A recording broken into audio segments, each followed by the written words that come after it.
Hello, my fellow bookish people. Today I come to you with a tag. This is the Alphabet Soup tag.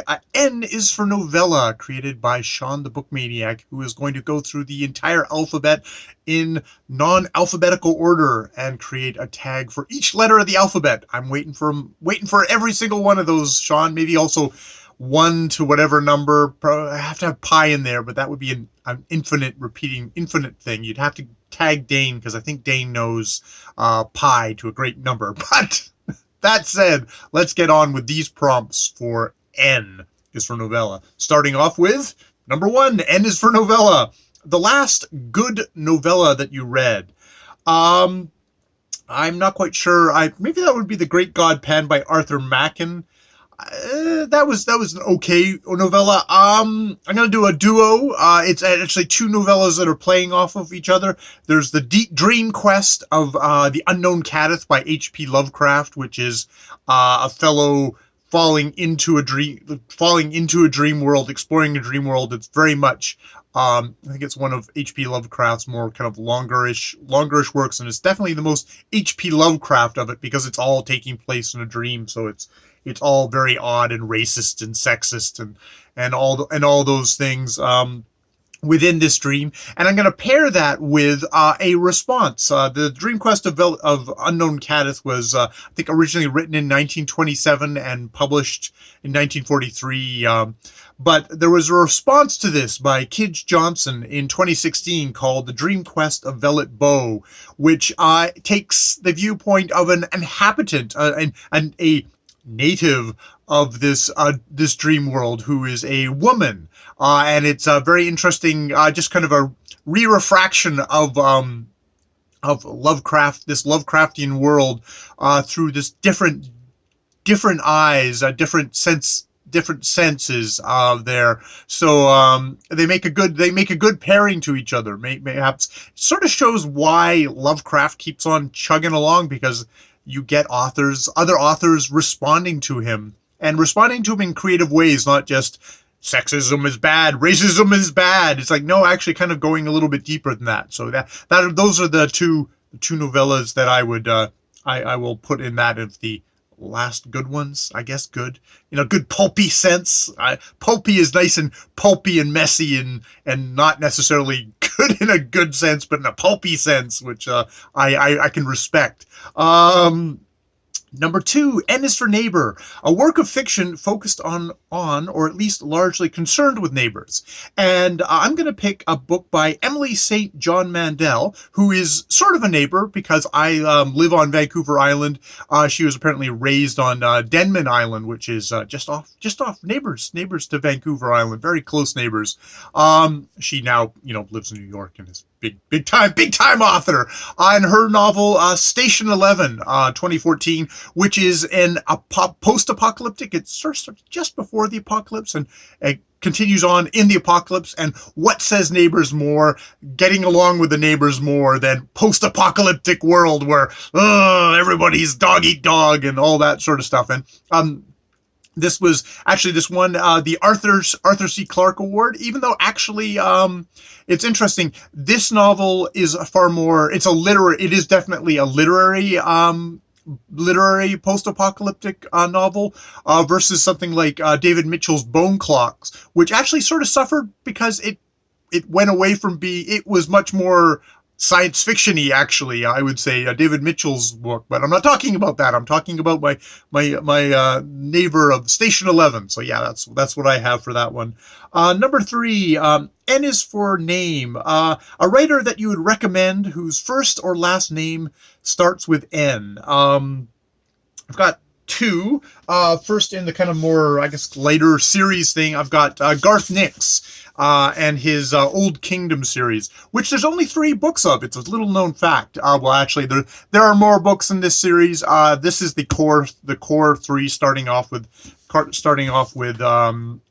Sabriel, probably really rising to what I think is the best part of the series, Lyriel, because I like long, slow parts in libraries, and this nice big chunker has that, and I really enjoy that. I really emotionally responded well to that, and then finishes off in Abhorsen.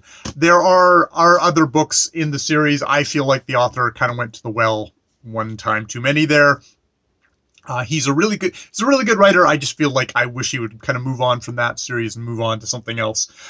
Yes, and I guess in the adult section, I would put Nabokov with Lolita, which I have 2 copies of. I've got the annotated Lolita, and I've got just the regular Lolita, which is a horrific tale of a pedophile abducting a young girl and their travels across America.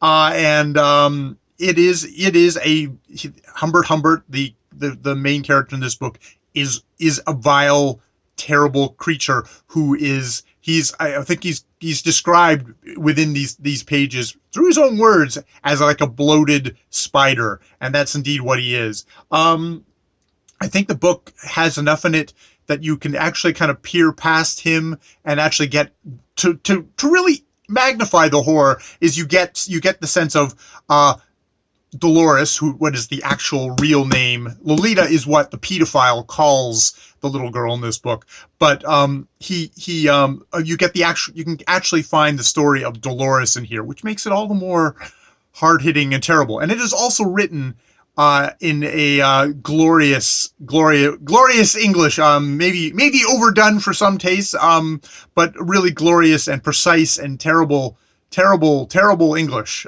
Terrible in the way that it gets at you. So yeah, that's my other recommendation. Not for the faint of heart, that is for sure. For those people who that's just going to be too much, and I totally understand that. N is for Nuptials, a work of fiction. No, this is number 4. N is for Nuptials, a work of fiction that didn't suck about a wedding. I could refer to all the Anthony Trollope that I've gone through, because I think every single Anthony Trollope novel has a wedding in it. All of the Pallister novels all had a wedding in it. Actually, the last novel, Prime Minister, it had a wedding in it, and it kind of like, I didn't even care about that one. I'll go with A Midsummer Night's Dream by William Shakespeare for my one. That's another. It's an interesting wedding. You can read it a couple of different ways. So I'll take that as a wedding that didn't suck about a wedding, because like it was saying some interesting things there. Number 5 is for N is for Not Aging Well, a book that you like less than when you read it. I think I'll go with, keeping with N's, Never Let You Go by Ishiguro. I'm gonna just say Ishiguro. Here, he's right up here, and you got the whole name. See, now things go out of your head. Yeah, I'll go with that. And I don't even know. I mean, it was a beautifully written book. Having trouble keeping it all in my head at this point. I think at the time I definitely had there's an emotional impact to it. I've heard a lot of people have problems with it since, which probably influences me, and I have to actually go back to see if I had the original viewpoint, or have I gone down in my estimation yet. But yeah, I'll go with Never Let You Go. It's funny, some books that they fade away, and then, well, I don't remember them, so they fade away. There's a lot of picking through Goodreads for all this. Thanks, Sean.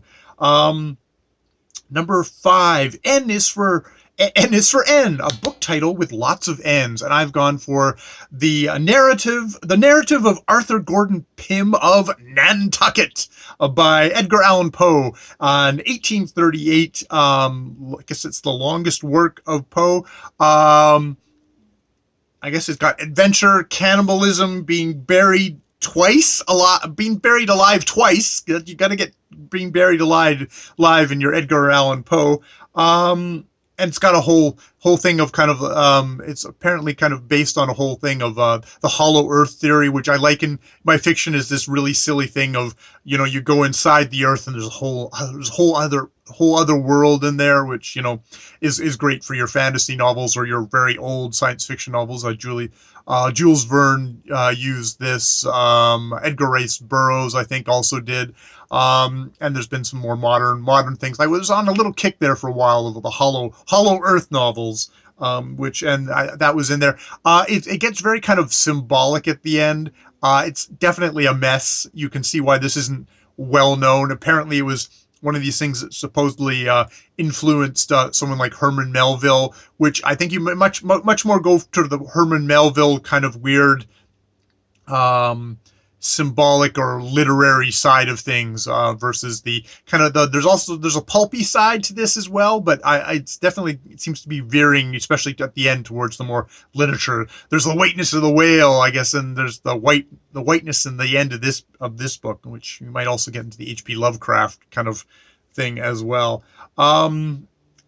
N is for not sure, a book that you keep changing your mind about whether you want to read or not. And it's funny because when I first started this, I had God Is Not Great down here, the Hitchens book, because Steve Donahue and this fellow, this fellow, whose name has completely gone out of my head, even though I've been watching your videos as well, as they've gone through David Murphy.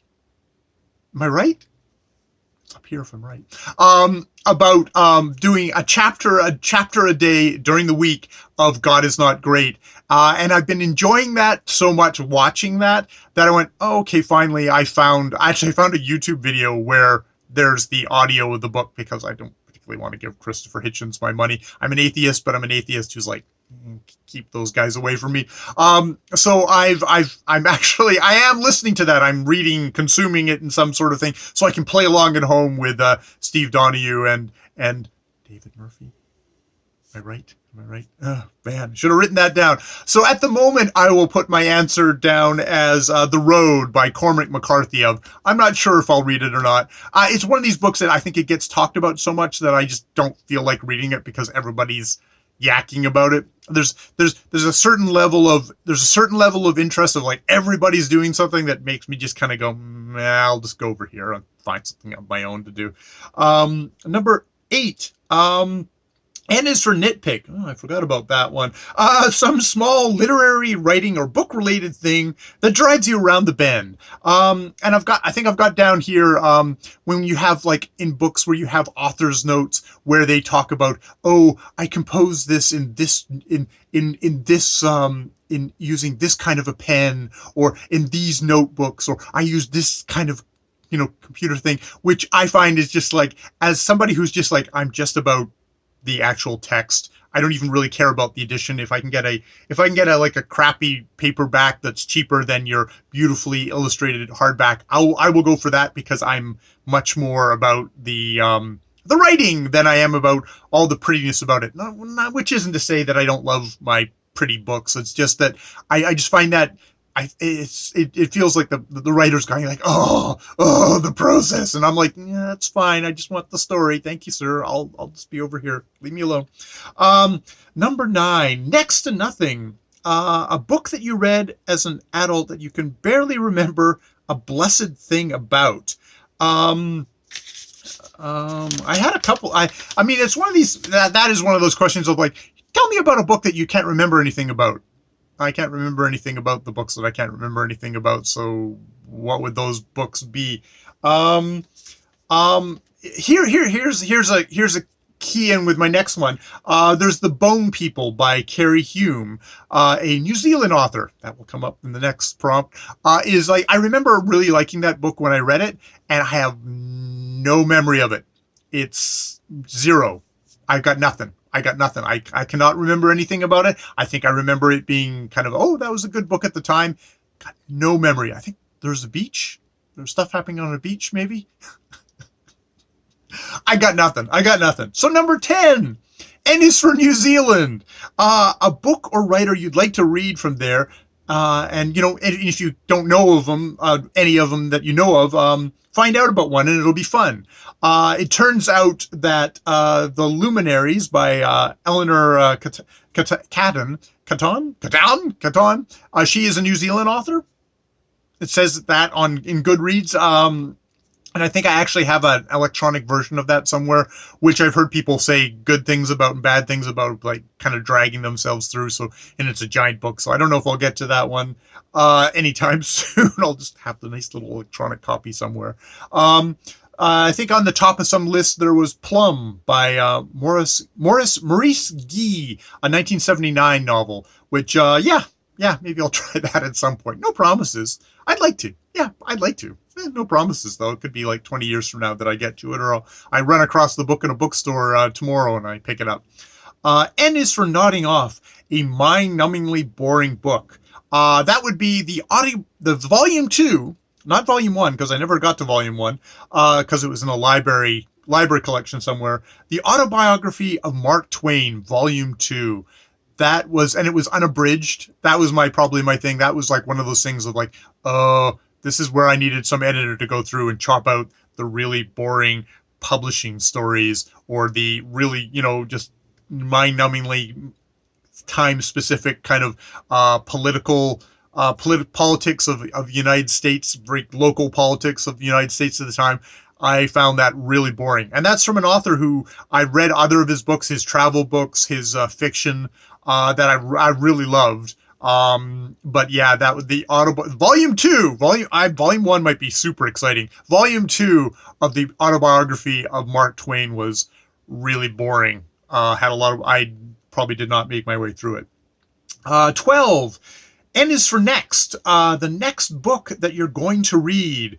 The next book I'm going to read is probably going to be, I'll say, because I'm in the midst of a bunch of books, and I'm going to have Shakespeare in September, and I've got kind of Shakespeare's contemporaries here in August. Is going to be Henri de Balzac's cousin Bet. Bet? Probably Bet. French.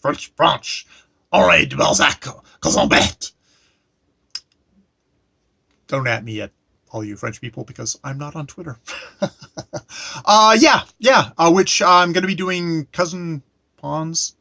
I think I'm doing it's Cousin Bet that I need to read, and Cousin Pons, I'm doing I have a mental block about this. Cousin Pons, I'm going to be doing a buddy read with Brian at Bookish. I think we still are, aren't we, Brian? Aren't we?